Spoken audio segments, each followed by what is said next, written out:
The Uprights Live. I am here with Joe and Sammy. My name is Matt, and we are reviewing Thursday 15 slate. And Panthers fans, if you're tuning in to see Sammy shave his head, that'll be at shave your head at the end of the live. Is that what's going to happen here? No, that's not what's. No, they have to win a playoff game first. That was we have a long way for that to even happen. Okay, ladies and gentlemen. Okay. And for the record, it's not going to happen still. I know everybody's like, oh, it's like the Tampa Bay Buccaneers. I know the timing is very, particular, but it's still not going to happen, okay? You guys are playing in the NFC. You guys are either going to play the Packers, the Lions, the Seahawks, the Reds. I don't care who you guys play. You guys are losing. You guys are just going to lose, okay? I don't really care, all right, Matt? I just wanted to make sure that Panthers fans understood when you were going to confused, so I just wanted them to understand. That's all I was doing there. Okay, that's all I was doing there. I just want clarification. They must win a playoff game. If they don't win a playoff game, you hear that, Panthers fans? No head is being shaved. All right. Have to wait until at least the playoffs, okay? But maybe we'll convince him by the end of the episode that he needs to shave his head by the end of the episode. Anyways, okay, all the beautiful YouTube things, okay, for the stream, okay? Like, comment, subscribe, share the stream with your friends, okay? To talk about whatever, we'll respond to it. We'll talk about it live. But speaking of the NFC South, we already started with the NFC South. Atlanta Falcons on Thursday Night Football go on the road, overcoming a 14 to beat the now 7-7 Tampa Bay Buccaneers, who after a 5-1 start games and currently sit in second place in the NFC South. They got some reinforcements back in this game. Both wide receiver Mike Evans and wide receiver Jalen McMillan returned from injury, but it wasn't enough. We saw Kirk Cousins absolutely shred him. 373 passing yards, 3 touchdowns, all of which going to Kyle Pitts. We saw a Kyle Pitts legacy game that they're drafting 4th overall 5 years ago. Absolutely bomb performance by Kyle out the Bay Buccaneers, because that is the story of this game. Fellas, what is going wrong with the Buccaneers? And give me your football game. It's kind of surprising because I saw, McMillan come off the injured reserve. I saw Mike Evans come off injured reserve, and I was like, okay, this game isn't even worth watching. They're going to blow out the Falcons. They're healthy, and you look at Mike Evans' stat line: 6, 132. Ejbuka had a standard 4 for 64. McMillan 2 for 38, kind of getting him spun back up here. So they have Bucky Irving back. Chris Godwin. This team is healthy now. It's a fully healthy team. They should have won this game. They were at home. And yet, what happens in divisional games happen in a divisional game. Somehow Kirk Cousins turned back the clock. This is the Kirk Cousins I think Atlanta thought they were getting when they signed him to that deal. 30 of 44, 373, and 3 TDs and only 1 sack. That is insane. Bijan Robinson had over 170 all-purpose, or I think went for 175 and a touchdown. And like I said, Kyle Pitts had a legacy game. This is the first time that he's had a pulse in that offense, and 11 for 166 and 3 touchdowns. He's the only player to have 10 receptions, 150-plus yards, and 3 TDs in a game this year. Kyle Pitts, only dude. So it took everything Atlanta had to beat the Buccaneers by 1 in Tampa, but you should be concerned if you're a Tampa Bay Buccaneers fan right now, because this team got healthy and blew a game. Like this is concerning. Granted, first game back, hopefully things get better. You have 3 games left, but now you look at it, you're behind the Panthers. The Panthers win against the Saints, who also beat you, right? Like, you're starting to stack divisional losses now, which in a tiebreaker situation is a big problem. That's not good. And, Baker has regressed. That pick he threw, it wasn't good, right? Like, that was a critical moment in the game. I think it's one of the first times this year we have seen Baker Mayfield in a critical moment of a game have a bad throw. So it seems like everything had to go wrong for them in this game just for them to lose by 1. So I'm not overly concerned, but you're kind of looking into the future now. You have 2 left against the Panthers, who may be a game up on you, and you have to take one of those in Carolina. I don't know if the Bucs lock this division up now, because it's starting to get murky based on the divisional record. Why must fate happen the way things? Why do these things happen to me? She's a cruel mistress, must Sammy. That's why. She's a why cruel in the mistress. world? Like it's as if right when I said it, it's like okay, God just decided, you know what? Start the collapse, and then they lost against the Saints. And then when I saw the loss against the Saints, I'm like, you know what? Divisional losses happen. They happen all the time. And we face, and then in a short week, you face the Falcons. Big Kirko. Big Kirko is gonna turn back the clock. Yeah, okay. I highly doubt that. 373 passing yards, 3 touchdowns on your dome top, 484 total yards On your in head. this game. On your head. This team is 25th in points per game. They are a mid team, and you let them score. I can't. You know what? I'm not panicking. I'm not panicking whatsoever. I'm not going to panic. I'm not going to panic. I understand my facade seems cracked right now, but here's what's going to happen. Enjoy the little like victory lap you guys are taking right now, because clearly it's very amusing seeing, people. I love it when people just like they're aware of the stakes, so they start running victory laps before the situation actually occurs.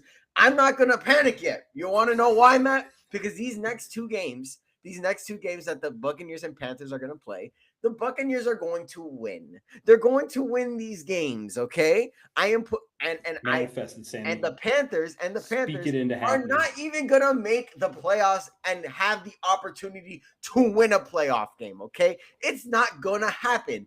I will not let it happen. Not that I can do anything about this. What the hell are you gonna do? I'm not gonna even sugarcoat this. I think they're gonna. That's what I was saying. Look, they face the Saints this Sunday. I doubt that the Panthers drop 2 games against the Saints this year. The Saints, they're not a bad team. I think their record definitely is not a reflection of the kind of team that they are. They're actually a very tough out in most of the games they played this year, much like the Giants. But I just doubt the Panthers drop that game. I think, guys, we're talking about a very, very tight NFC South race.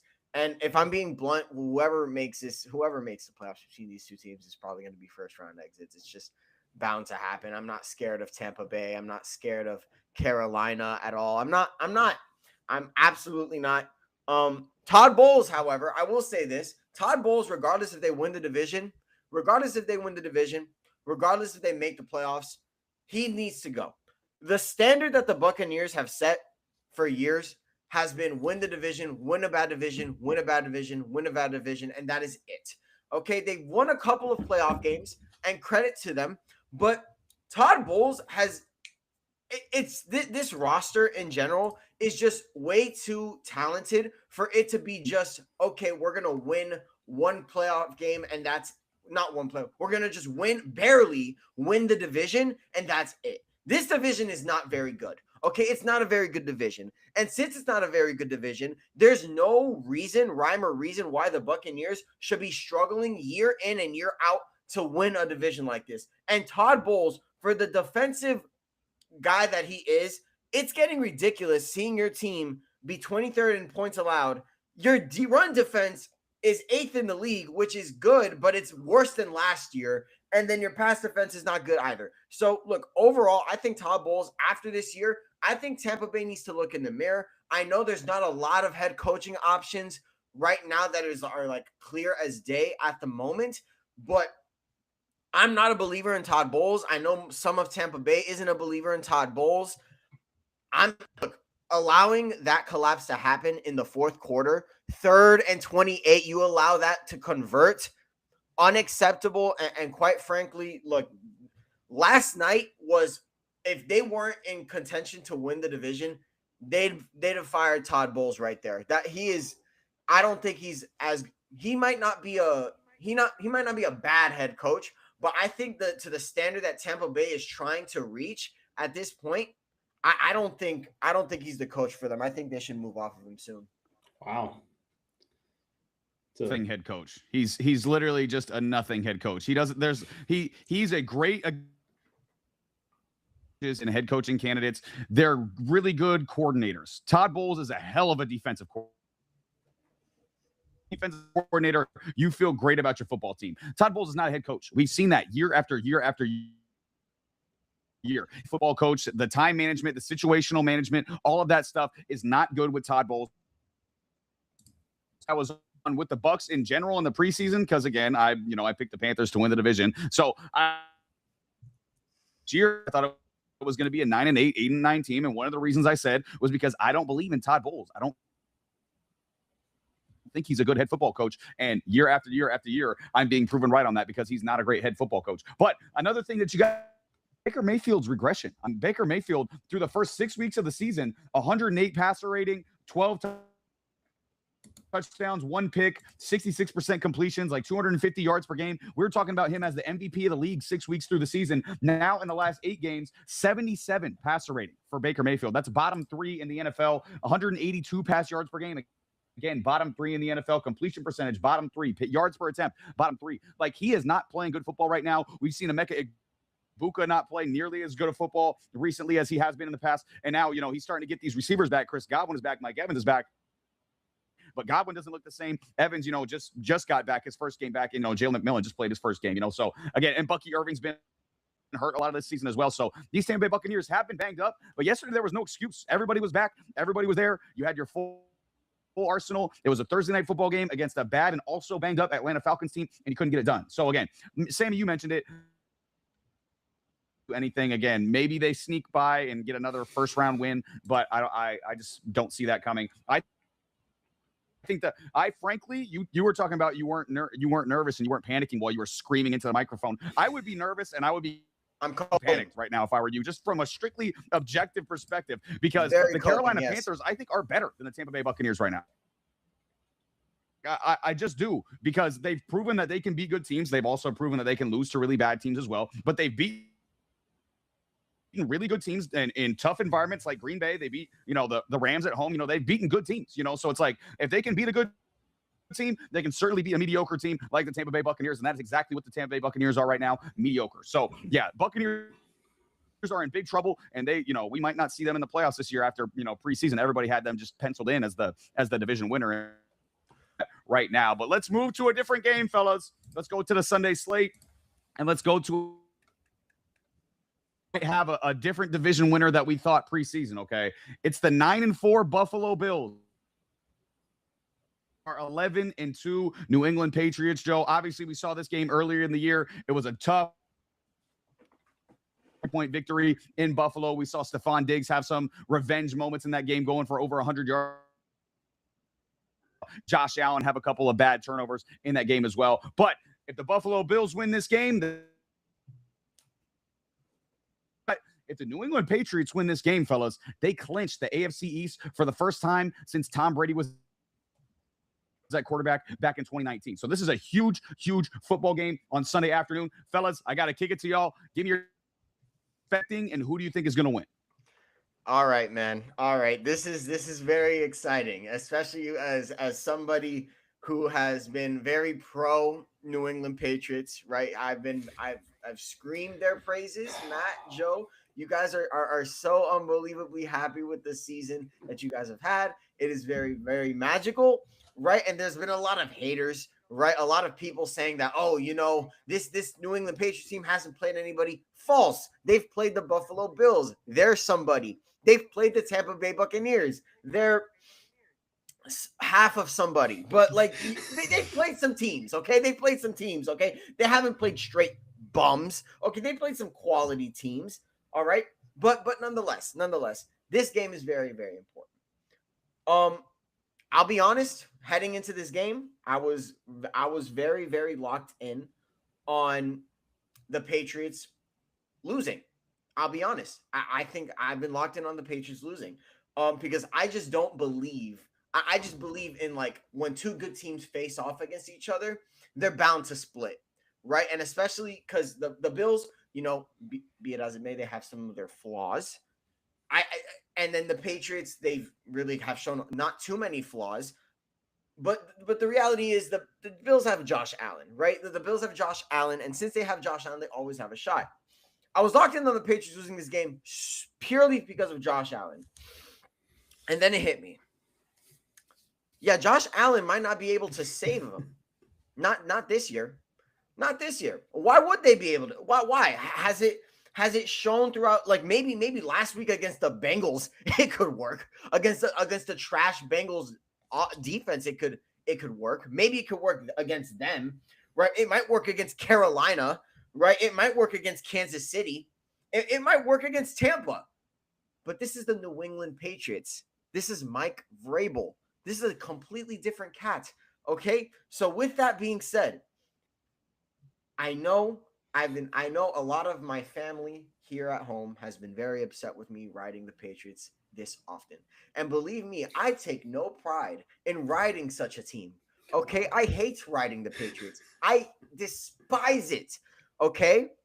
But unfortunately, the eyes, Chico, they don't lie. And the eyes see that the New England Patriots are a better football team than the Buffalo Bills in the year 2025. And that's not going to just change 1 week. So with that being said, I don't remember the last time the Patriots sweeped the Bills. I don't know if it's happened in the Josh Allen era, but guess what? Let this be the very first, because the New England Patriots are going to have 12 wins after this week of football. They are going to beat the Buffalo Bills and officially establish that this isn't Josh Allen's division anymore. It should have been the Miami Dolphins, obviously, but you let me down. You let me down. And yes, I know I'm mentioning the Dolphins. I'm coping, okay? Shut up. Can we not? I'm mentioning the Dolphins anyway. I have to slip it in there. Pause. Now, the New England Patriots, how are they going to do this? How are they going to do this? They're going to do this the same way they've been doing all year long. They're going to contain the run game because they're third in the league in run defense. Okay, they've been third in the league in run defense. And you know what the Bills do? They run the football because they can't pass. Who do they have to pass to? Who do they pass to, guys? Keon Coleman? Is he going to be another healthy scratch? Are they going to pass it to Dalton Kincaid? Ooh, I'm so scared. I'm not scared of the Bills anymore, okay? Well, I'm not scared because they got blown out by us. And since they got blown out by us, that means they can lose to any team at any time, and they're surely going to lose to this 11-win Patriots football team. So, with this being said, I'm making a claim. At the beginning of the season, I had him split. I'm switching up because I am a coward. I'm picking the New England Patriots to sweep the Buffalo Bills for the first time in the Josh Allen era. And not only will it will happen in dominant fashion by 2 scores. The New England Patriots are going to beat the Buffalo Bills. And when it happens, I will be laughing at their grave because they've been crying and moaning and crying, oh, I want to fire Sean McDermott. I want to fire Brandon B. It doesn't matter what you do. Okay, it's Drake May's division now. It is Drake May's. It's not Josh Allen's. It was never going to be Tua's, and certainly not whatever handicap quarterback the Jets pick. Okay, it's the Patriots division until the Dolphins decide it's theirs. Okay, I don't know when it's going to happen. Calm down, buddy. I don't know when it's going to happen. Jesus, but it's going to happen in the next decade, hopefully. Hopefully when I have a wife and kids. I got to fix this camera. So, gosh, Sammy, I'm sorry to tell you, Josh Allen entered the league in 2018, and they didn't actually win a game against the Patriots until 2020 after Tom Brady had left. So, and just so we're clear, I went only back to 2001, and the Bills only won 4 games against the Patriots in that span. So, just so we're clear, when we talk about what dominance looks like, that's what it looks like, pal. But to your point, I'm not familiar with this. You know what team I root for, man? They get dominated all the time. You were like two in 2001, right, brother? I'm just making sure you're aware of how far back I had to go. It is a yearly occurrence for this small Polynesian little boy to be dominated, okay? It happens all the time. I'm so used to it, okay? Can you get on with your point before I crash out, please? Yeah. No worries there, buddy. I just want to make sure you had some facts to the things you were saying. Oh boy. So just so we're clear, right? This is a divisional game. And it's very hard to beat a team twice in a year. It's even more difficult to beat them 3 times in a year, right? And there's a chance that these two teams could still meet up for a third time after this, because I do believe both these teams make the playoffs. So just so we're clear, that's what you're going up against, right? That's why divisional games are so hard. That's why it's very hard to be dominant in a division, because you know your opponent very, very well. You know what they do well. You know how to combat that, and you build your teams in some capacity to beat division rivals like this game. That being said, we've seen the Bills defense realistically have problems. We've seen these things happen, right? We know very, very well this is going to be a tough game. Now, that being said, anyone who watched that Bills-Bengals game last week and actually watched it with like clarity and not just no bias and understood what they were watching, the Bills realistically did not play well in that game. They were down, I'd say 85% of that game, at least 15 points. It was not a good game for them. Minus 2 consecutive turnovers by Joe Burrow, 1 a pick six, 1 a turnover on the first play of the ensuing drive. The Buffalo Bills are 8-5 right now.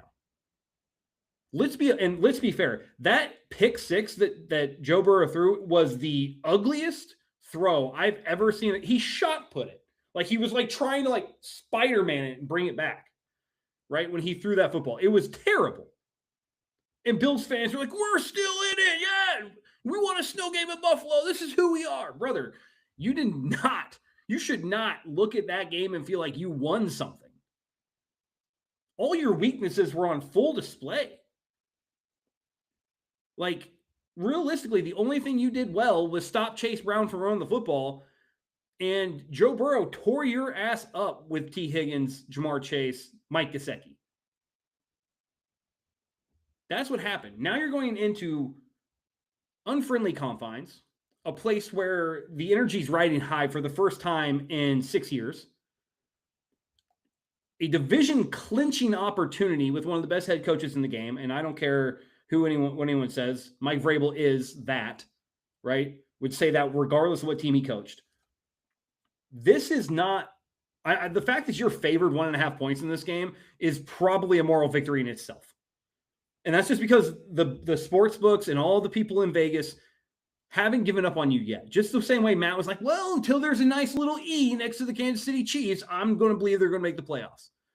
That's the same reason that this is happening right now. And something will have to change. And we talked about this in the preseason, didn't we, Matt? I said that Buffalo, this was the year that both Buffalo and Baltimore had to get over the hump. The hurdle was cleared.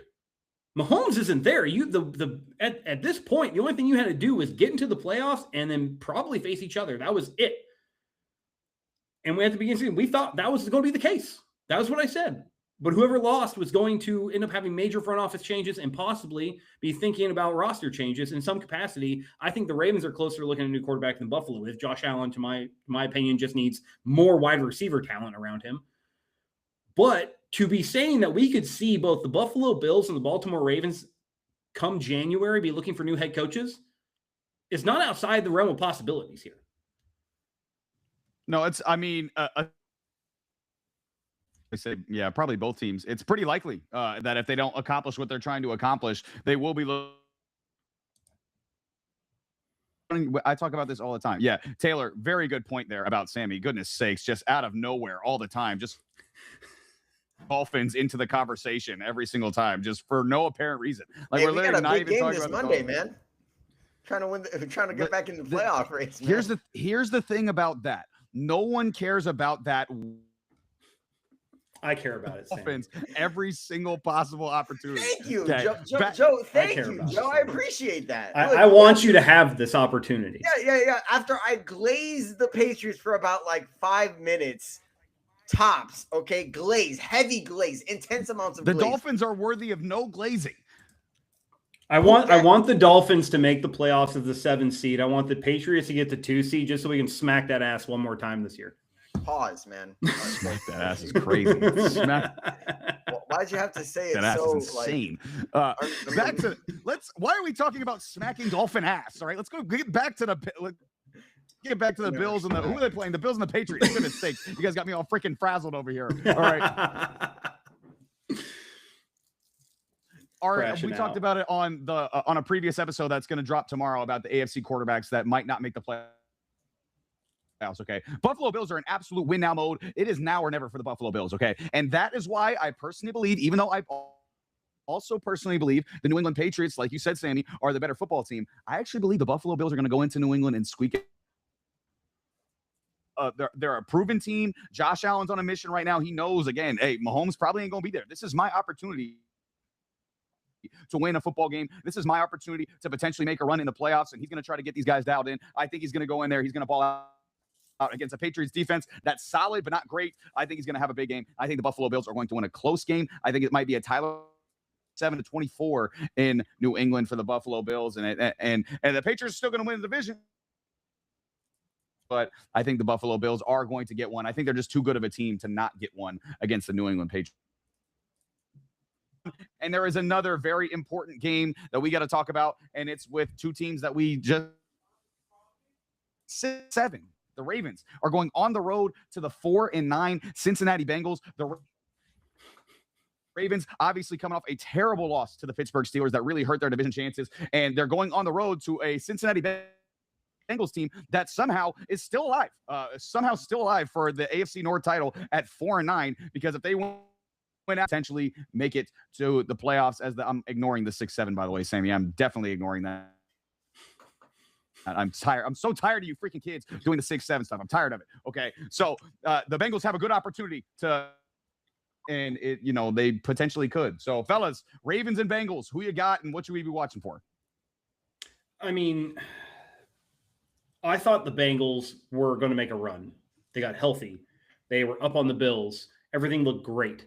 And then Joe Burrow had probably the two worst throws we've ever seen Joe Burrow have.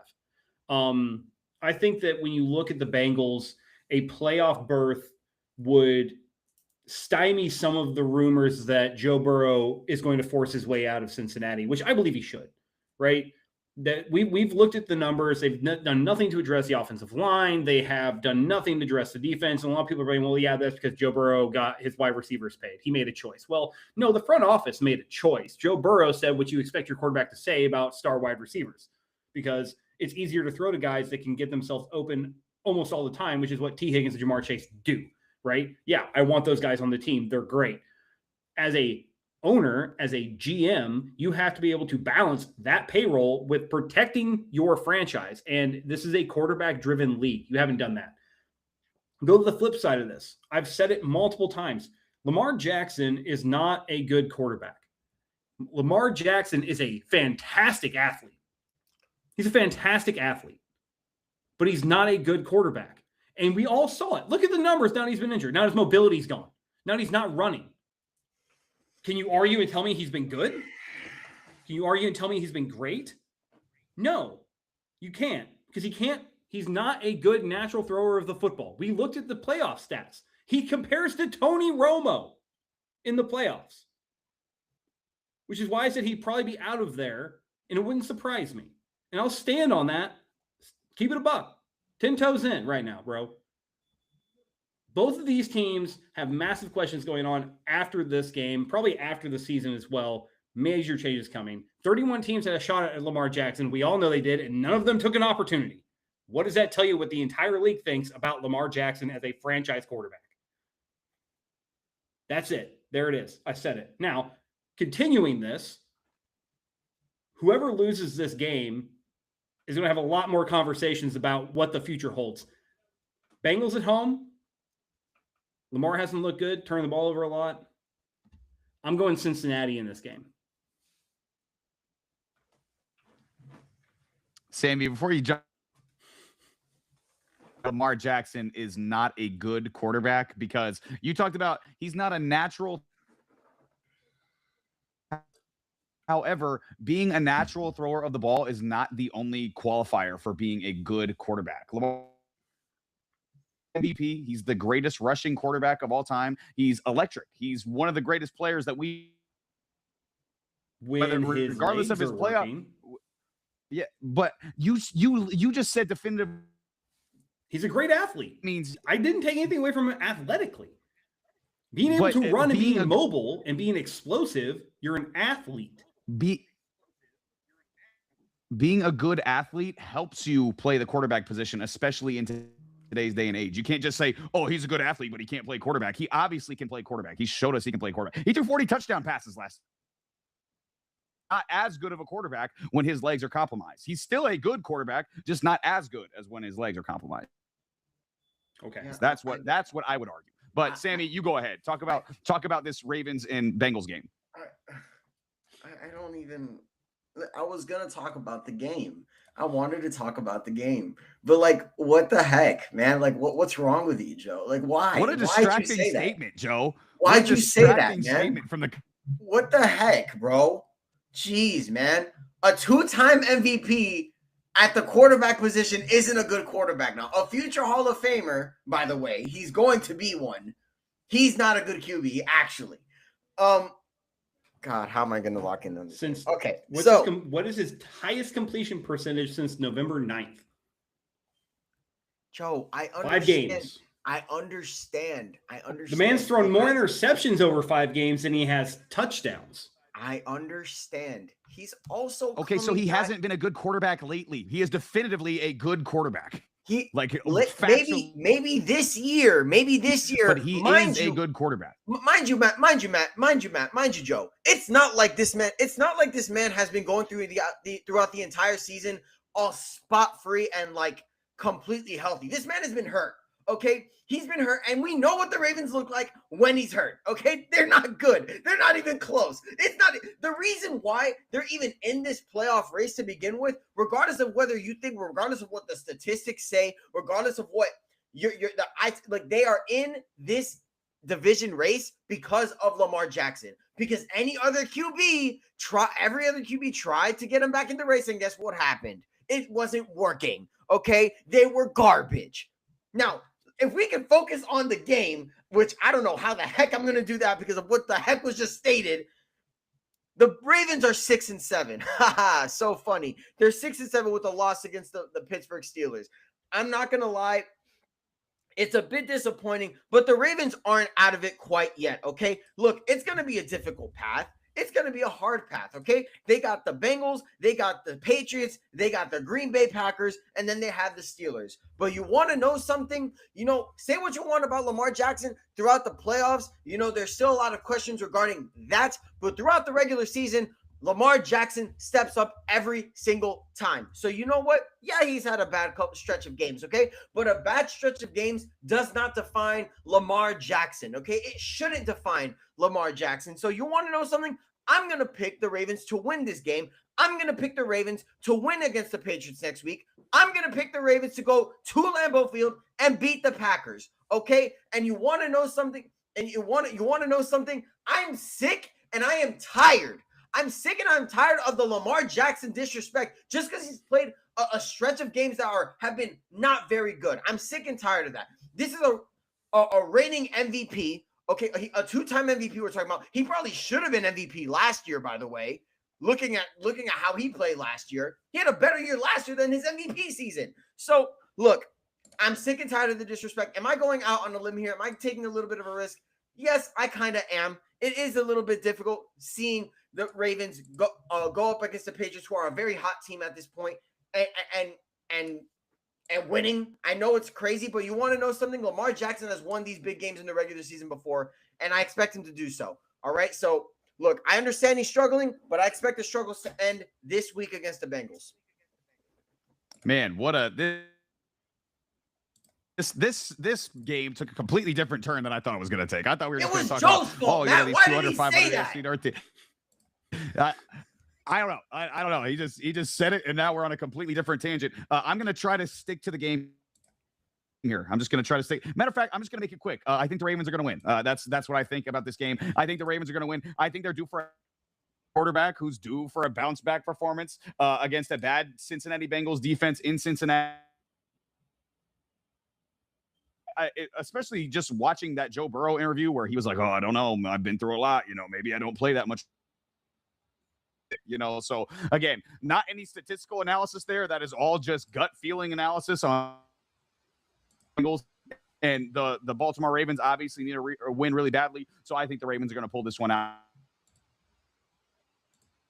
Maybe 30-27 for the Ravens. But I want to talk about another divisional matchup that is very, very important. And this for Los Angeles Chargers going up against, here we go with the freaking 6-7 again. First of all, if you would have told me the Chiefs were going to be 6-7 before the season, I would have told you were a fucking Looney Tune. There is no way the Chiefs were going to be 6-7.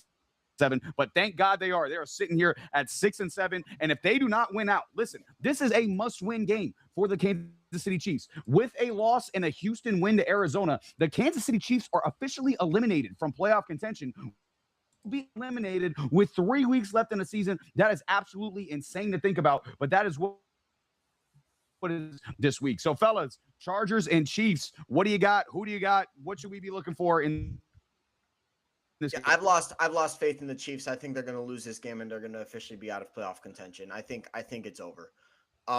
We gave the Chiefs a lot of leeway. We gave the Chiefs a lot of time to get back into it. We gave the Chiefs a lot of you and me, Matt, specifically. I know Joe was never in on the Chiefs this year, and Joe saw it before we did. But I just don't trust the Chiefs anymore. I think offensively, even though the stats say they're top 10, if you watch the games, it's slow, it's sluggish. They don't have a run game, and Patrick Mahomes seems like he's trying to do everything he can, and there are even moments where he turns the ball over too. Like he has now. It used to be, guys, that the Patriots, like, they might make a mistake, but you can't make any mistakes against them, or they will beat you. But now the Kansas City Chiefs, every mistake Patrick Mahomes makes, it's now magnified because the defense isn't what it used to be. They're one of the worst third down defenses in the entire league, which is a complete antithesis of what happened in the past couple of years, right? I mean, this is a team that can't get off the field on third down. This is a team that doesn't have good wide receivers either. Like, Rashee Rice is solid, but let's be blunt here. There have been way too many moments where they needed a play and Rashee Rice drops a pass. The same can be said about Travis Kelce. I'm sorry, Swifties. He is washed. He is 1,000% washed. And this, in my opinion, should be his last year. In spite of the fact that he's leading the Kansas City Chiefs in receiving yards, which is a big red flag, by the way, like a huge red flag. A man of Travis Kelce's age being the reliable receiver, and he's not even that reliable himself. Andy Reid, I don't know if it's Andy Reid. I don't know if it's Matt Nagy. I don't know what's going on. If it's Patrick Mahomes and his play, I'm going to give all three of them the blame here, but I've lost faith. I've lost faith in this Kansas City Chiefs team. I think they're going to have to regroup. I think they're going to have to draft well, make some free agent signings. I think they'll be back next year, Matt. I think they'll be back next year, Joe. I don't think this is the end of the Kansas City Chiefs dynasty whatsoever, but I do think that this year it's over. It's over, and I think it ends this Sunday. I agree with you. I think that, if we would be fools to believe that, this team is going to be down for the count for a long period of time. I would agree with you that Travis Kelce looks like he's lost a step and probably is on the twilight of his career. If he decides to play one more year, so be it. But it definitely looks like, based on the comments coming out of Kansas City, they're confused. They're in disbelief at their own situations, right? Because last year, everyone was like, oh, they can't keep getting away with these one-score wins and these late victories and these timely plays that just seem to always happen at exactly the right time. It may have taken an extra season, but you were right. We saw it, the writing on the wall. They were living on the razor edge for far too long. And, you can only do that as long as other teams don't start to take advantage of the opportunities that they're given. And now you're starting to see that where, Patrick Mahomes is having to press. Patrick Mahomes is having to do these extra things, right? We thought Rashee Rice coming back was going to get them correct. It didn't. We thought that, him and Xavier Worthy with what we were seeing from Tyquan Thornton early on would be a really good 1-2-3 punch in the wide receiver room. It really hasn't, worked that way. And as much as, we kept waiting for it to happen, like you said, I was not on that train whatsoever. I kind of watched it and I looked at it and I was like, this running game's not good. The defense isn't making the plays they usually make. And, mistakes are starting to pile up. And so now you look at this game with their backs against the wall and, look at the sound bites coming out of the interviews. Patrick Mahomes sounds like he doesn't know what to do. You look at him on the sidelines and he's just blown away by what he's seen. Travis Kelce comes out and goes, "It's frustrating. I don't have an answer." And so, when you look at that, right, from a team perspective, if that's what your leaders are saying, right, how do you expect this game to go? I mean, this is your game where you got to fight for your life, and it almost sounds like in that locker room and in the press conferences you're hearing from these players, like they've almost just given up. That's what it sounds like. And that's not championship pedigree that we're used to seeing from the Kansas City Chiefs. Like, these guys, like, you're not done yet. And, at least in previous things where they were having some rough patches where the offense wasn't clicking, they stood together. They were together. We'll get it figured out. We're working. The stuff's there in practice. It'll see it on the field. We just got to keep doing it. That's what you used to hear from this team. It's not there anymore. That championship pedigree, that mentality that you heard from the Kansas City Chiefs is gone. And it feels probably worse than it looks, which is surprising because it hasn't looked great. But this sounds like a team that has lost its identity. It's lost its will to fight. And this, like you said, this could be the nail in the coffin as they welcome the Chargers into Kansas City, into Arrowhead. And if they get beat at home against a very depleted Los Angeles Chargers team, I don't know anymore, because it shouldn't be, right? This shouldn't be a hard rebuild for them. You have the major point of your team figured out. You got a leader, an aging leader, but Chris Jones is on the defensive side of the football, right? Like, but this goes back to everything you saw this team operate on for so long. There's a reason when they went up against really smart head coaches who were defensive minded, they didn't really care about Tyreek Hill, right? Every time Bill Belichick came against this team, right, when they were putting dominant defenses out there, Tom Brady was going against them, everything like that, what did they do? They hit Travis Kelce as much as possible, as many times as they possibly could, to throw off the timing of the route. All the time, the entire focus is on Travis Kelce. Now you're kind of seeing that, like, Travis Kelce, still the best option they have on this team, but he's not making the catches he may look so routine anymore. He looks a step behind. And this team is regressing because of it. And so when you have your entire offensive identity built around a connection between a receiver and a quarterback, and one of those two pieces is no longer capable to keep up their side of the bargain, this is what you get. They had nothing else to fall back on. So I'm not writing the Chiefs off yet. I think the Chiefs win this game. I think it's going to be a good game. I think it's going to be close. But if we don't see a better Patrick Mahomes than we have seen recently, and this team doesn't figure out what's going on, and the sound bites and things we're hearing in the media is actually the true Kansas City Chiefs right now, it's done. I would almost put money on them not winning another game the rest of the year if that's how they truly feel in that locker room.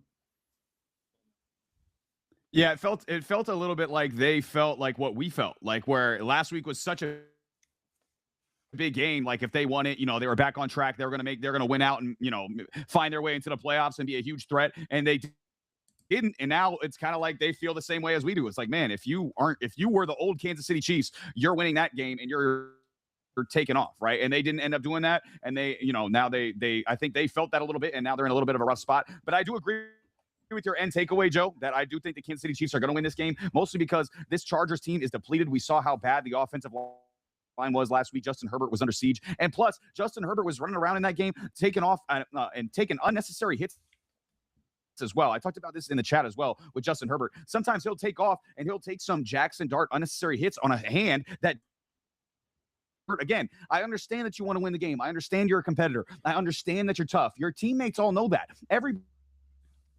More than you're trying to, okay? Everybody understands that you're tough. Get down, slide, don't take on that hand this upcoming week for Justin Herbert. That could be out. He could be out the rest of the game. And then, defense that I wouldn't like their chances. But even if Justin Herbert's in there the entire game, obviously I'm hoping that he is. Even if he's in there the are the best. I think the Kansas City Chiefs are still just as good as the Chargers. Chiefs have lost a lot of these one-score games, and they're in a bad spot right now. But again, I'm and them making a run now, but I do think they're going to get a win here in Week 15. But a game that I also storylines in this game. It might not be the greatest game in the entire world, but there's a lot of intriguing storylines. That's at the 9-4 Chicago Bears. Like I said, might not be the best game, but there's storylines, baby. Good game on film. We saw him play really well last week against the Tennessee Titans, despite that one bad interception that he had. Myles Garrett sack watch as well. He's 3 sacks away from breaking the NFL record in sacks. Offensive line, and then Caleb Williams trying to bounce back after a game-losing pick to the Green Bay Packers. Browns defense. So again, lots of storylines in this game, fellas. What are you looking for, and who do you think wins? I mean, I'm intrigued, right? Like, so we saw Shedeur do what you want to see from a young quarterback. Marked improvement week over week, right? No one's going to come on here and tell me that I'm wrong when I say his first couple of passes in a real NFL game were god awful.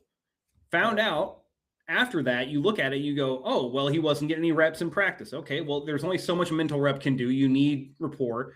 Comes out, his first start, gets his win. Doesn't look great, but looks better. Then he comes out against the Tennessee Titans, and the Tennessee Titans defense has played a couple of pretty stout games this year, right? They got some good players on the team. Simmons is one of the best defensive linemen in the league. You will not convince me otherwise. And you saw Shedeur really have a great game. And by the way, thank you, Shedeur. In one of my fantasy leagues, I had realized I was in a bad spot. I had randomly picked up Brock Purdy off of the fantasy wire. I had Drake Mason starting quarterback. Both had the same buy, so I had added Marcus Mariota. Didn't start because of Jaden Daniels, so I panic added Shedeur Sanders, 33 points. Buddy, big old props to you for that. Thank you. But you look at how he's starting to connect with these young guys, right? The guys that he wasn't getting that chance in practice, right? The Harold Fannin Juniors, how he's linking up with Jerry Jeudy and Tillman's there, and you start to look at this offense a little bit, and you're starting to see the things that Dylan Gabriel wasn't able to take advantage of. Starting to see the things that was limiting this offense is no longer limiting this offense, right?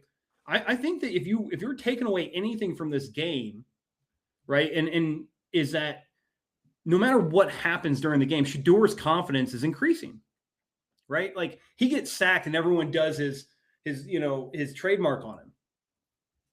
Didn't faze him. Comes back, throws a 72-yard touchdown, walks down the field like this. Brother, that is ice. That is an unshakable confidence.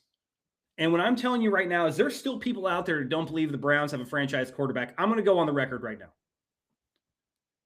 The Browns have a franchise quarterback that they can build around in one Shedeur Sanders. You need to do that. The kid is becoming better. Do not fire Stefanski. Do not do that to this young quarterback. Hear me out. Hear me out. The worst thing you can do to a developing quarterback in a system where he's starting to thrive, which is what he's doing, is remove the system. I believe that if we haven't seen Stefanski have an opportunity with a quarterback, realistically. They traded away Baker Mayfield. He hasn't really had a good starting quarterback since the Deshaun Watson trade was supposed to be the thing. We saw how that all went. They haven't really had anybody since. I think it's unfair to judge the man on that, especially when you look what Shedeur is doing out there. They are probably going to be competitive the way the rest of this division looks next year. I don't believe the Bengals are going to fix their problems. I think the Browns are significantly closer. We all looked at the Myles Garrett signing as like just wild because of how we thought this team was going to perform. Granted, they're 3-10. I'm talking about 3-10 team. The Patriots had 4 wins the last 2 years. Could clinch their division this year. That tells you how fast you can flip the trigger when you know you got the guy. Do you think that there's going to be a head coaching candidate that is better than Stefanski? I don't know of any. So if the system's working, the kid's progressing, and he's looking better, how about we focus on what needs to happen for the team, improve the skill positions a little bit more? I think you have your running back in Quinshon Judkins. You have a budding star in Harold Fannin Jr. You have your quarterback now, and you have a defensive centerpiece and probably one of the best corners in the league in Ward. So we're gonna sit here and act like the Browns don't have a shot to be competitive in this division. That's what you're seeing here. That's what I want to see from the Browns in this game. Flip the side of the Bears. The Bears are still an enigma to me. And I said that I would come on the live and call them frauds if they didn't win in Green Bay. Ding, ding, ding. You're frauds. As Caleb Williams threw probably one of the worst end zone interceptions I've seen recently to end that game. Right? Rolling out to his left. If he leads it a little bit more to the corner and lets his tight end win a foot race, which he could have, instead of hanging it back to the inside, that's a touchdown. The Bears win. You went into Lambeau, you gave it a shot, you lost. You're a fraud. That's where I'm at with that. I don't care if they win this game. I'm more interested to see what the Browns look like, honestly. I think the Browns can go into Soldier Field, and you know what? I'm going to stand on business. I got the Browns in this game. Dang it! Bro, that was my pick, Joe. I can't hype them up like that, but I'm going with the Bears. Come on now. All right. What are you talking about? All right. That's fair. Yeah, I'll be honest here. I think anybody, I'm mad at the Browns for picking Dylan Gabriel to this day. I just can't fathom it. I literally just can't. And furthermore, I understand people are saying, oh, this Titans defense isn't good, and fair to them. They've had good games this year, but their defense overall hasn't been that good.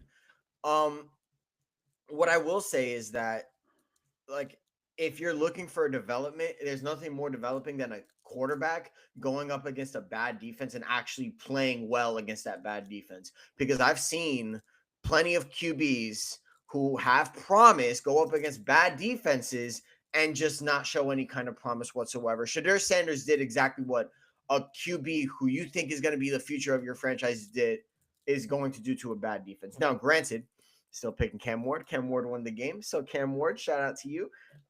That's my GOAT right there. Anyway, let's stick with the yes, absolutely. Now let's stick with the topic at hand. I think the Browns are going to go into Soldier Field, and I think they're going to upset the Cleveland Browns. I can't believe I wasn't the only one to think of this, because I quite frankly. Wait, did I mess up my words? You said the Browns are going to go beat the Browns, which is probably almost a true statement. Accurate, I mixed up my words, guys. I'm hype. I'm really hype right probably now. Accurate. The Browns are going into Soldier Field, and they're going to beat the Chicago Bears. I think it's going to happen. And I think, furthermore, Myles Garrett's going to get 2 sacks in this game. I think Caleb Williams is going to be running for his life. I don't think it doesn't matter how many double teams that they send Myles Garrett's way. I think he's going to get to the quarterback. And I also think that Shadur Sanders is going to have a very quality game. Now, I don't think he's going to pass for over 400 yards or anything like that, but I'm expecting 250, 2 touchdowns. And I think Quinshon Judkins, you're going to see a very good game from him as well. The Bears have a great run game. They have a great run game, but honestly, when you shut that run game out, when that run game isn't there, it's on Caleb Williams. And it feels like Caleb Williams, Matt, we've said this all year. Caleb Williams feels like he's getting into a groove, and then all of a sudden it's just a couple steps back. And it's getting a little frustrating. I still think he's the guy for Chicago. I don't think we should at all think that, the Chicago should move off of him by any means, because that's insanity.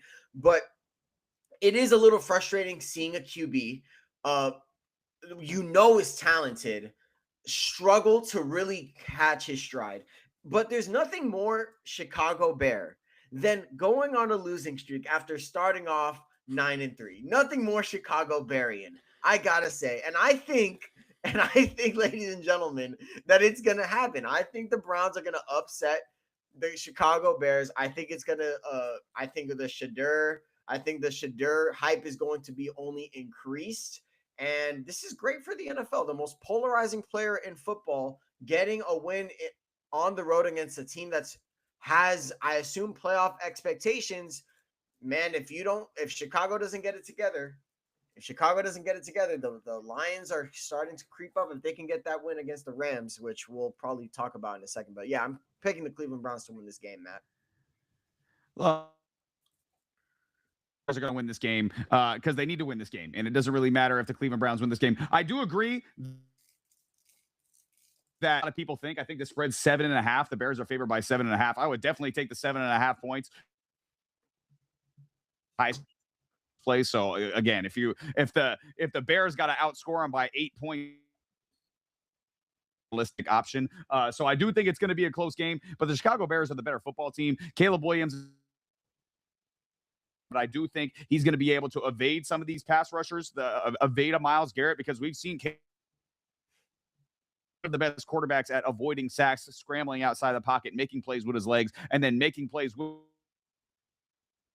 he's going to have to ad lib a little bit more in this game, but I think they'll be able to supplement that. So I think the Bears are going to win this one, but I do want to take a victory lap here on Shedeur Sanders. Okay. And maybe it's a premature victory lap, but even before the season, I was talking about, I thought Shedeur Sanders, first of all, was the best quarterback in this class. Okay. Second, predicted this perfectly. I said, they're going to give Dillon Gabriel the first shot just because he was drafted. Right. Like, oh, we made the right decision. We told you Dillon Gabriel was better than Shedeur Sanders, when literally played Madden or watched a single football game knew that Shedeur Sanders was better than Dillon Gabriel. It was never in college. He was better in the pre-draft, but for some reason, you guys wanted to prove your freaking point that Dillon Gabriel better. Breaking news. He was never better than Shedeur Sanders, and it's already been proven. So again, you made us before we got to see Shedeur Sanders. I will never forgive you for that, Cleveland Browns. That's a horrible, horrible organization. Many points. But again, that's what I thought would happen preseason, because the Browns are a terrible organization and they wanted Cleveland Browns. Another wrong quarterback decision. Now we got to see what Shedeur Sanders is. And I agree. Again, I believe Shedeur Sanders is a franchise quarterback in the NFL. Now, I don't know if it's screw up every single freaking quarterback that's ever been in that organization. So I don't know if it's going to be with the Browns. Take to be a great NFL quarterback. And Joe, you talked about the confidence. That's one of my biggest things with Shedeur Sanders. There is nothing that will phase that kid. He got sacked about 500 times in college. That's obviously an exaggeration. Got sacked over and over again. Didn't matter. Okay, he just kept playing, kept going at it. He played, and he didn't. Jackson State, and he played for Colorado, so he didn't have the most talent around him. So you don't need the most talent around him. That's exactly what a franchise quarterback is, and I think Shedeur Sanders will be that going forward. But he's going to lose on. We got to move on. This is going long. You guys need to shut up a little bit, okay? We need to freaking. Speaking of making the progress, games that I'm skipping over: Jets and Jags, no thanks. Cardinals and Commanders, disgusting. Okay, Titans and Niners, no. One thing that I want to talk about with the Raiders and Eagles, and it's the it's not that. It's the freaking, what was it called? The positivity rabbit. I want to talk about the freaking positivity. There has been no stupider thing anything. History of professional sports than the freaking positivity rabbit, than a giant locker room full of grown-ass men who play the most violent sport in the entire world. Means we got to be that is the stupidest shit I have ever seen in my entire life. It's only dumb if it doesn't work. If you even thought of that, the person who thought of that should be fired. The person also be fired. Nick Sirianni, for allowing that into his locker room, should also be fired. Like, that's some shit you would see in kindergarten. You would literally see that at an elementary school in kindergarten. Positivity rabbit. Room full of grown-ass men. So whoever decided that a freaking positivity rabbit was a good idea. Yo, you think when that idea was brought up, some random guy in like the media was like, I have an idea. How about we put a freaking giant Hear me out. rabbit? It works with my 4-year-old. I think we can get it to work with a bunch of 20 to 30-year-olds. Yeah, I think that's gonna work with Jalen Carter. Like what? Like no, it's not gonna work with Jalen Carter. Like that's a thing. Like it's not gonna work with him. I just don't like. There was no way that was gonna work. So Philadelphia. Your performance, the fact that you had a freaking positivity rabbit in your locker room, you're officially frauds forever. Okay. Oh my god! Okay, but at least for this year, I'm never believing in them ever again because the they had a Super freaking Bowl doesn't positivity. count anymore. That's what I. Wild positivity rabbits wiped away their Super Bowl. Everything is gone from the freaking Everything is gone rabbit. now. Positivity rabbit. Oh, but man. A team that has felt the positive vibes, maybe not of a rabbit, but Carolina Panthers are now leading the NFC South 7-6. They go on the road. New Orleans Saints in a game that before the season, you probably would think I would have just skipped over it. But now, again, pretty big game coming up here for the Carolina Panthers because, again, they're coming off their bye week. And the week before the bye, we saw them beat probably the best team in the NFL, who are 3-10, but they've been feisty. We saw them go on the road, beat the Tampa Bay Bucks. We saw them beat the obviously divisional game, so we know it's going to be competitive. So this could be potentially a big game this weekend. So takeaways, and who do you think wins? I'm gonna pick the Panthers to win this game. I think. Don't laugh at me, Joe. It's not okay. All right. Get your jokes out. Yeah, I know. Look, I think the Panthers are just gonna be. There's no way they can look at the Saints and like not think of their disappointing loss early on in the season.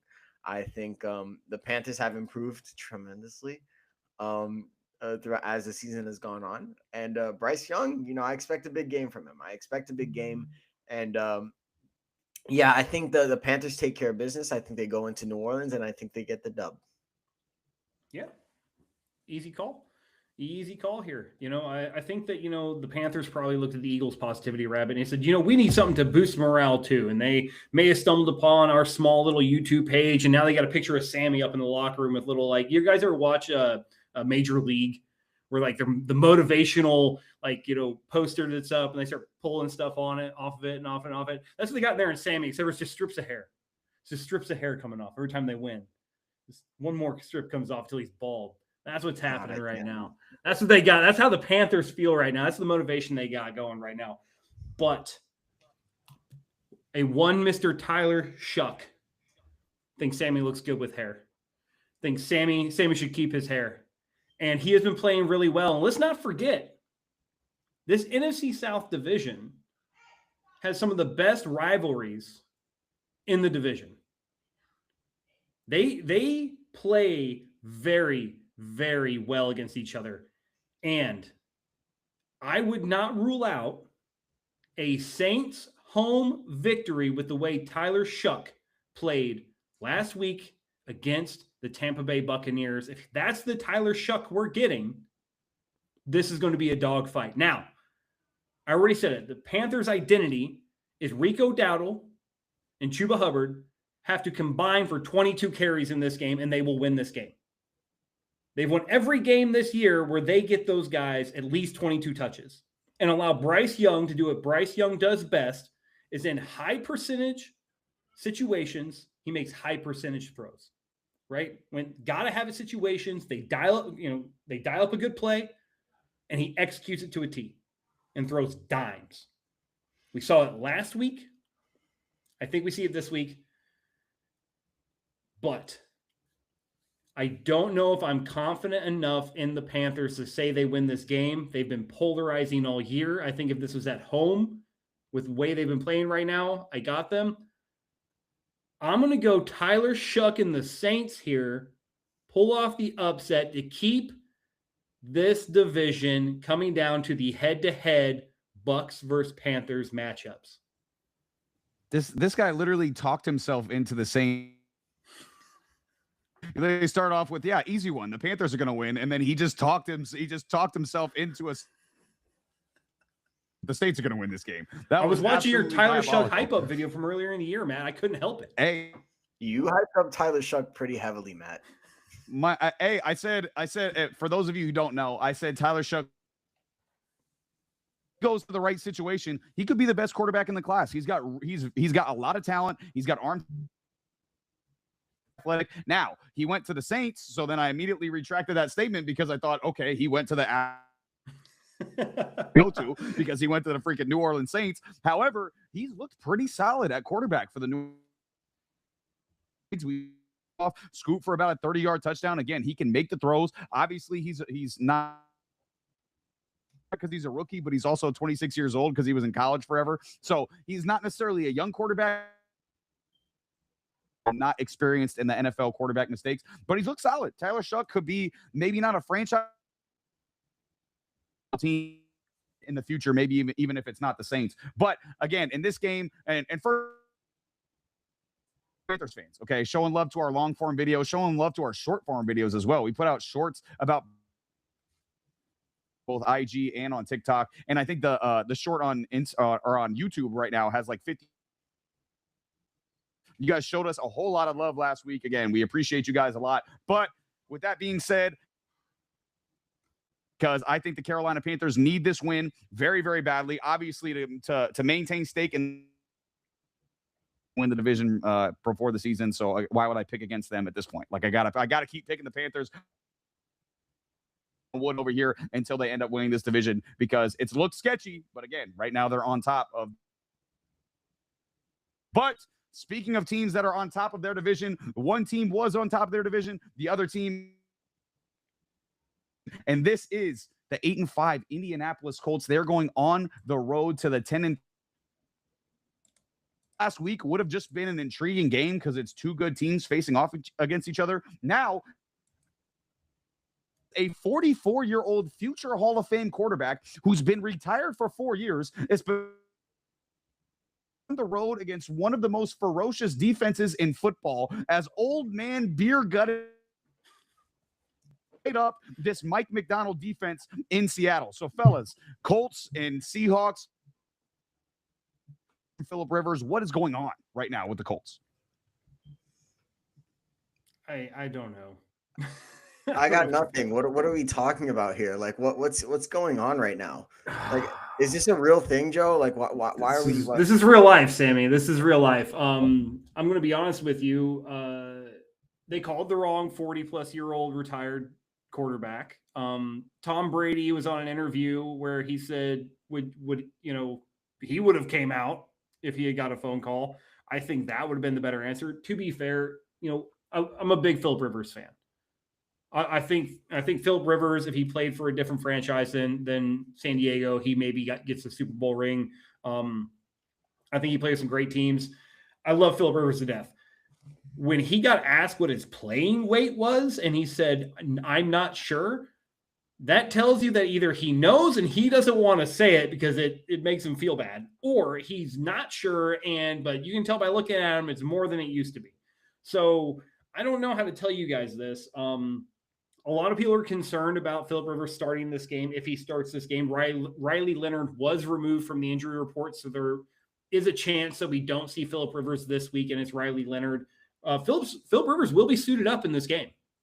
He will be in a Colts uniform. He will have pads on. He will have a helmet. He's probably going to be listed as the emergency quarterback, I would assume. Or he's going to be elevated right off the bat before the game and serve as the on-roster available quarterback. But you look at some of the other quarterbacks that were available. I mean, I don't know if I would have called Cam Newton over Phillip Rivers. I don't know. You start thinking of some of the other quarterbacks that are out there who are on the streets right now and available who you could have called. This is probably the best case situation for the Colts. Phillips, if he's still got an arm, I mean, even when he retired, it looked like he still had a bit of an arm. Guy's a gunslinger, but he's not mobile. Never really has been. I don't know. This is scary, especially going up against a Seahawks defense that has been stout, been very, very good. Especially, and then you combine that with they're going to Seattle. I don't know if I want to see Phillip Rivers in this game. I would like to give him at least one more week, but I think we all kind of just looked at the Colts. This didn't matter at all. I think that the Colts are done. Unfortunately, the Daniel Jones injury ended their season. I don't think they make the playoffs now. I think that any chance that Jonathan Taylor had of making another push for an MVP case is gone. They're going to load the box against the Colts. They're going to make the quarterbacks beat them through the air. It's just, I don't think it's enough. The Seahawks are winning this game. It's just going to be is it going to be by 3 scores or is it going to be by 4 scores? This is such a stupid league that we cover. Like, what the heck is this, man? What in the world? Philip Rivers is a grandfather. What the heck? Yes. Why is he? Why? Yes. Look, and it's 2025. What are we doing here? Taylor Heineke was available, by the way. Look, I'm not saying that he's like, you know, an elite QB by any means, but like, are you seriously that desperate for? Like, are you seriously like? Did you absolutely need to bring out Philip Rivers out of retirement? Did you need for it to happen? Him and Shea Steichen are friends. Look, Cam Newton. I love Cam Newton. I really do. He's one of my favorite players to watch. The reason why I think there's a lot of people wondering why Cam Newton didn't get a call. The reason why is really because his arm is shot. His arm is shot. It is, and that's really it. Like if he still had any kind of arm, not only would he be in the league, he'd probably be a starting QB. Like that's how confident I am in Cam Newton. But the last time we've seen him throw a football, it was ugly. It was just ugly, man. And plus I feel, but what I will say is I probably would have called Cam Newton before I called Philip Rivers.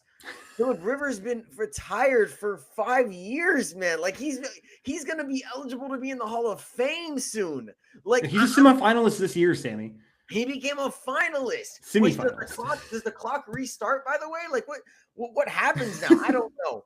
But like regardless of it, look, I know Cam Newton isn't like the most popular like person to some NFL teams due to his polarizing, I guess, attitude or whatever or personality.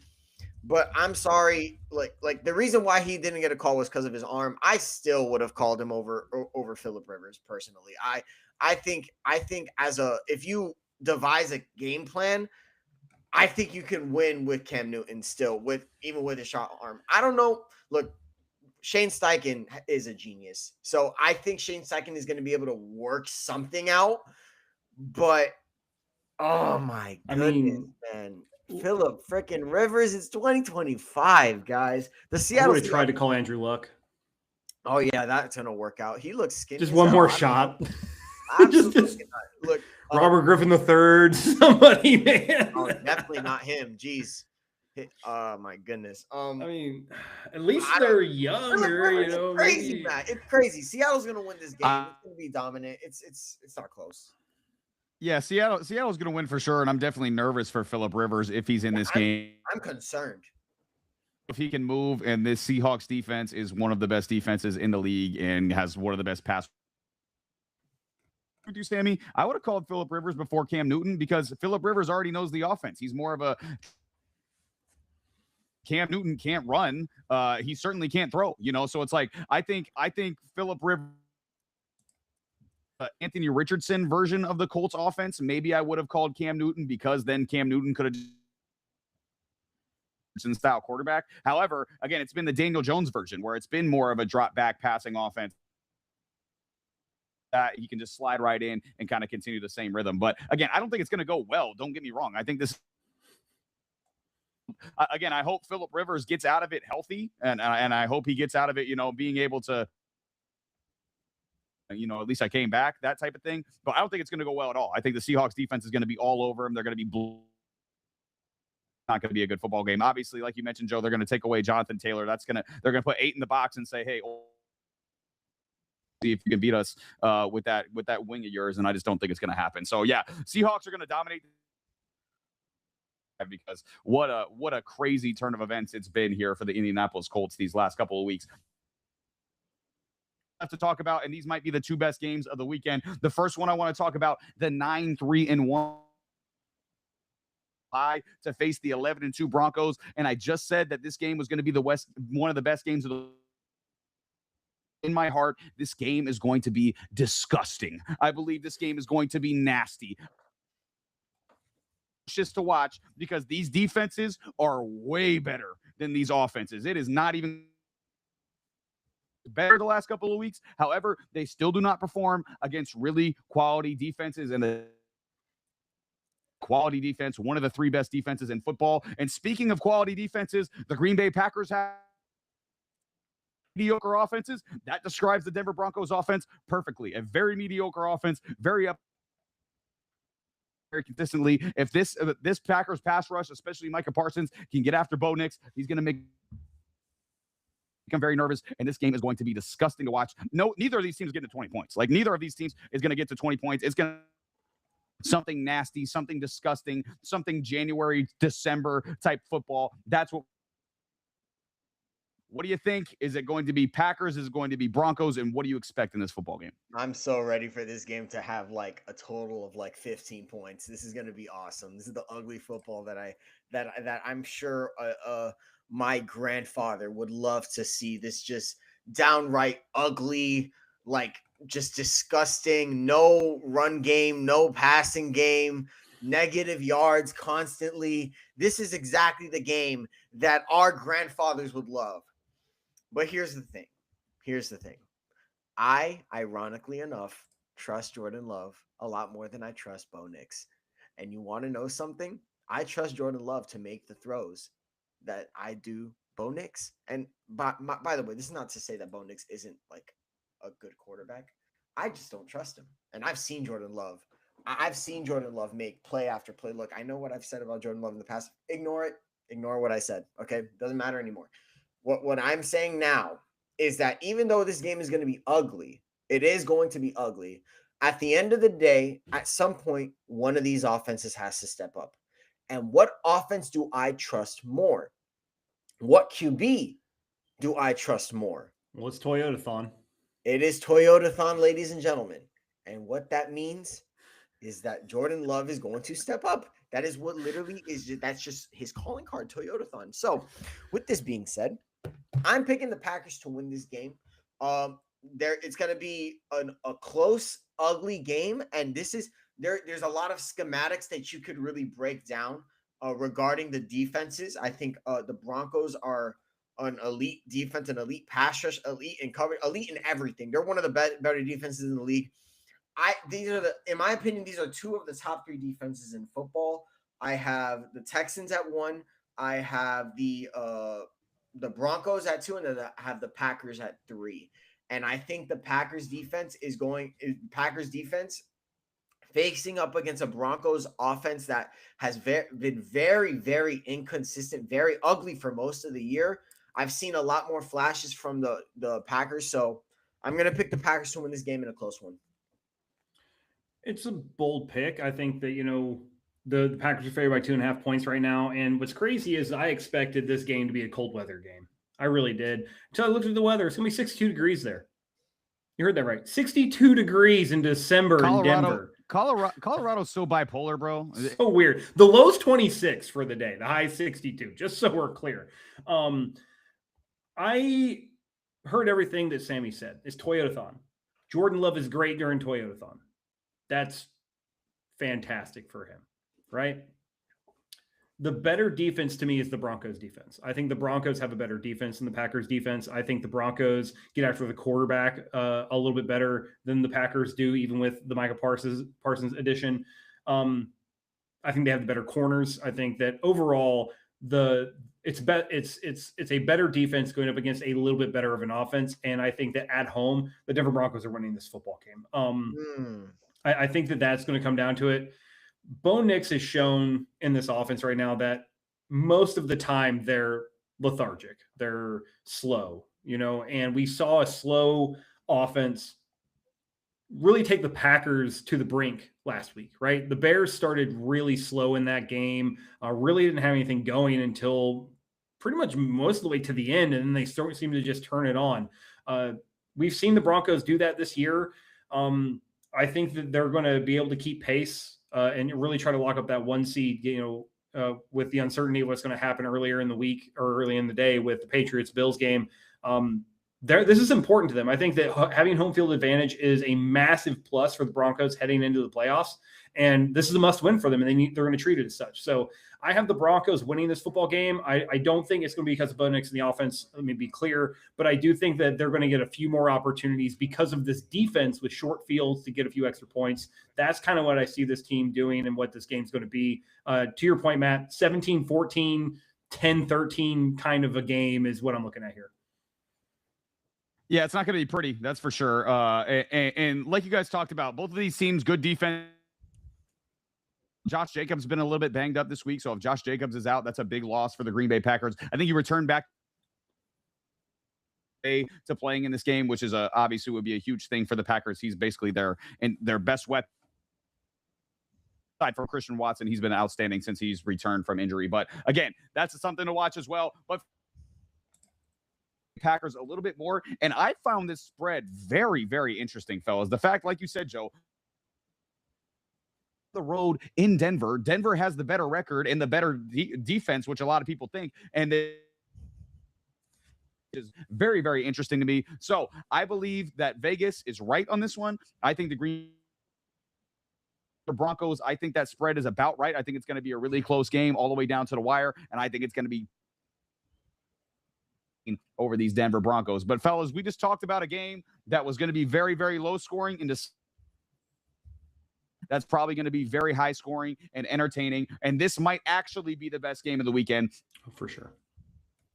Quarterback Jared Goff need a win for playoff purposes, but also for the Jared Goff against his former team, the 10-3 Los Angeles Rams, led by former Lion and current, who also has a revenge game. So, fellas, Lions versus Rams. This might be the game. No might about it. This is the game of the week. This game is going to go over 60 points total. This is going to be probably one of the highest scoring games of the year. I think this is going to be probably the game that everyone wants to watch. If you're just a football fan, this is the game you want to watch. This is very good high-powered offenses with a lot of really good pass rushers going on both sides of the ball. You have two really good running games, really good wide receivers going at it in this game with Puka, probably two of the best wide receivers in the NFL. This is what we thought we were going to see in the NFC Championship game this year. I think there was a lot of people that picked this to be an NFC Championship matchup as a possibility.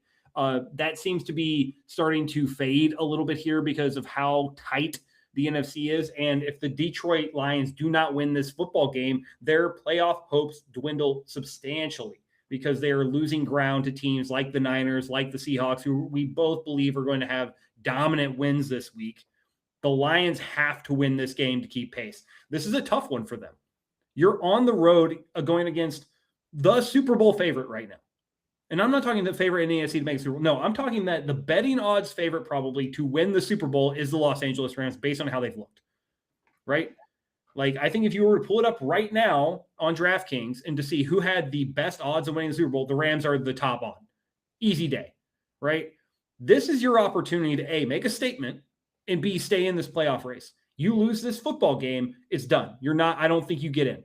I think the Lions miss the playoffs if they can't start to chain some wins together because I don't think the Rams I don't think the 49ers are going to give them an opportunity. The Seahawks aren't going to give them an opportunity. And if the Packers beat the Broncos, it gets even harder for the Lions if they don't win this football game. So I'm going to go purely on the desperation side of this. I think Jared Goff, Jahmyr Gibbs, Montgomery, and St. Brown get the dub in LA against the Rams. I'm going to call it right now. I'm going to go something crazy like 35-30. Would that be scoregami? I think that might be scoregami. I don't think I've seen a score of 35-30 before, but someone fact check me on that. But let me just say this. If you check your pulse right now and you're watching the game and you're not fired up, are you even a football fan? Are you even a football fan? This game has really everything. The story, it has the fireworks, It has the coaching that you want, and it's got everything. It's a shame that we have to see this game at 4:25 p.m. and not on Sunday night. It's a shame. And instead, we have to watch J.J. McCarthy. Dak Prescott. No, J.J. McCarthy. That's it. Anyway, look, I think that Tua Tagovailoa. Jesus. Okay, you see, I didn't say anything this time, right, Matt? No, I didn't say anything. Joe. Right? That time it was you. That was you, Joe. I said nothing. Respect the tribal. Anyway, look, Can't get the whole thing out anymore. Just breaks every time he thinks about it. Look, let me just say this before we get off the rails. I think the Rams are going to win this game. I love the Lions. I really do. I think they've had a lot of bad luck with injuries, but I think that they're facing a wide receiving core, in my opinion, that's the best in football. I think Puka Nacua. I think Devontae Adams is quite literally a cheat code. I think Matthew Stafford is the MVP favorite, and he's going to act like it this game. I think this is Matthew Stafford's ticket to winning MVP right here, this game right here. Big game for Matthew Stafford. Big game for Matthew Stafford. I also think that this Rams defense is just too good for the Lions. So I'm not going to lie, guys. I know this is going to come to as a shocker. I know everybody expects a close game. I'm not going to lie. I'm pulling for a game that's more lopsided. Now, I don't think it's going to start lopsided. I think it's definitely going to start with the fireworks, but I expect the Rams to pull away eventually come third quarter, come fourth quarter. I just have that belief in Matthew Stafford. I believe in Sean McVay and what he has to offer and his scheme against his Lions defense that unfortunately is very banged up in their secondary. And I understand everybody wants like a really, really good game, and it could be the game of the year. I don't think it's going to end up that way. I think it's a shame because last time I think we saw these two teams play each other, the game was fantastic, but I just think the Lions have had bad luck this year. I also think, and by the way, the Rams playing a home game against the Lions, I fully expect Detroit and the Pride to be out very representative because the Rams, particularly for whatever reason, teams always tend to take over their games as well as Chargers games. It's kind of an LA thing. I don't know what that's about, but regardless of that, I think the Rams take over. I think they win this game. You said 35-30. I'm going to go with a bit of a more like extensive score. I'm going to go 42-27. I think this game, to your point, you talked about the Rams are too good for the Lions. I think it's the other way around. Same thing here, but I just don't think the Lions right now are good enough for the Rams. Like, I think the Lions at their best, if they're Lions aren't even close to fully healthy, they're not clicking on full cylinders right now. Obviously, we saw them last week on Thursday night, Cowboys defense still trash. So I'm not really taking that too much for granted. But a defense that's also been saw Jameis Winston throw an absolute party. And again, that's the one Jameis Winston game a year that we see where he, we saw him throw a party against that Detroit Lions defense. We saw Jordan Love, after we were maligning him about how he was playing, throw 4 touchdowns against this Lions defense. And then we saw, even though the Cowboys lost the game, they against this Lions defense too. The Lions defense isn't nearly as good to stop this. The Rams defense is good enough to give the problems that have faced the Lions offense this year, where they've had offensive line issues just in general. I think the Rams defensive line can give that the Lions off. Seeing the game plans that these Rams have had on defense throughout the season, they've done an outstanding job. I think Matthew Stafford, like you guys were talking about, is going to have a field day against this Lions defense. It's not going to be pretty. Going to be the game of the year that everybody thinks it's going to be. I think this is going to be a pretty handily. The Rams are going to win this one. I think it's going to be like 38-24, something like that. It's going to be a 2-touchdown win, a comfortable win for these Los Angeles. Continue their trajectory as Super Bowl favorites. But fellas, that's it. Okay, we're going to talk about on the Sunday Live. Okay, we've already been here for an hour and a half. We've been here way too damn long. And Sammy's still. If you want to shave your head now, you can.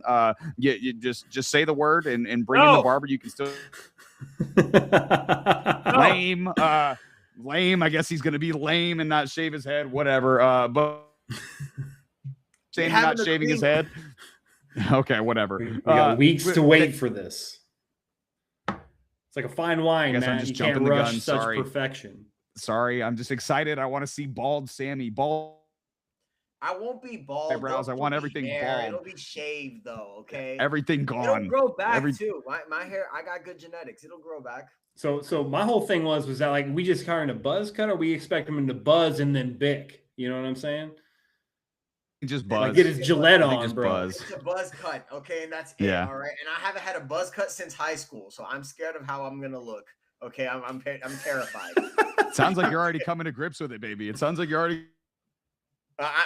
Look, I'm not gonna lie. I'm sweating a little bit. I am, but then I remember, like the Panthers are in the NFC and they're facing really, really good teams in the first round. So I don't expect. I want his mom buddy. to do it when. So when he I gets might his sweat. haircut. Absolutely. On the pod. I want her to do it, yell at him in Spanish as he's ripping the hair out of his head. I want it to happen that way. Absolutely. She'll do it herself. I'm contacting my barber and letting him know of the buffoonery that I put myself in, and hopefully, good Bro, Lord. I just realized I need to up my class. I don't have a barber. You know, I don't have like a dedicated have a person barber? to cut my hair. No, I don't have a barber, bro. Like I feel like I'm not living up to my potential right Is now. that why you're always wearing a hat? Brother, what's underneath here is luscious. Oh, it's beautiful. Oh, it's beautiful hair. What the heck? Yeah. Why do you hide that? No receding hairline. It's beautiful. It's Yes, you're just like gorgeous. me. That's pretty good. Absolutely. I'm not even gonna take mine down. My shit's Dude, going I'm a back a catfish, little bit. bro. So Let's see yours, brother. Let's just go ahead and show Okay, it. Shit's I'm going back a catfish, little bro. bit. So we're gonna speed right past this and we're gonna wrap it up. Comment, subscribe, help us out a bunch. If you want to send me some Rogaine or Bosley, that'd be great because my shit's fading back a little. To review the morning and afternoon games and obviously preview the Sunday night. Peace.